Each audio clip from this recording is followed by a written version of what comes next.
This is the summary created from the video. Lecture 52 JDBC III.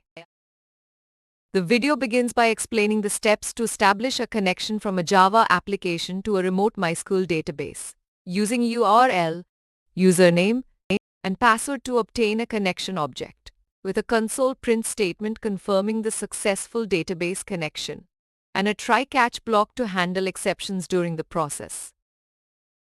Next, it demonstrates how to create and execute SQL statements in Java using JDBC, establishing a connection and creating a statement object, executing commands like showtabbles and fetching results, and creating a new table called Java course with defined columns and data types, and handling exceptions using try-catch blocks for error management.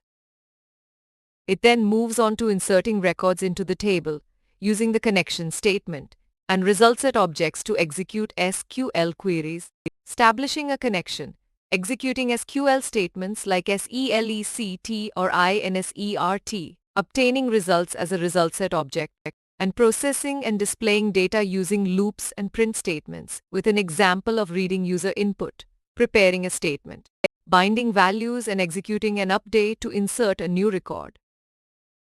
The video also covers processing result data, highlighting that data processing can be done both client-side and server-side for database queries, with an example of fetching marks data from a table, calculating the average marks in Java, establishing a database connection, executing SQL statements, passing the fetched result set data, calculating the row count and total marks, and discussing the choice between server-side and client-side processing based on requirements.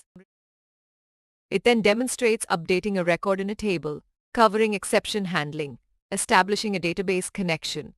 creating statements and result sets, executing SELECT statements and storing data in a results set,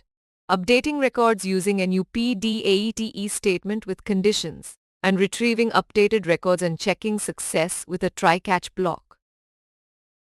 The video also covers deleting records from a table, following similar steps of creating statement connection and result set objects, establishing a connection, executing an SQL delete statement to remove records, with the option of adding conditions to delete only records matching specific criteria, and querying the table after the deletion to show that no records remain.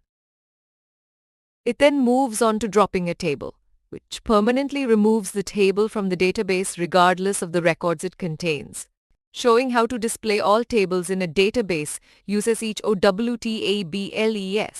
List available databases using showdatabases,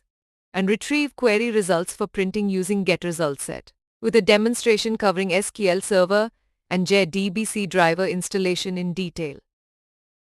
Finally, the video concludes with key takeaways, including how connection APIs enable executing SQL queries from Java applications, the importance of try-catch blocks for handling exceptions in JDBC operations, examples of creating, inserting, updating, and deleting records, the ability to process data either client-side or server-side, an example of calculating average marks from a result set, permanently dropping a table the database, and specifics related to SQL Server, such as JDBC driver installation. Please stay tuned for more summary videos.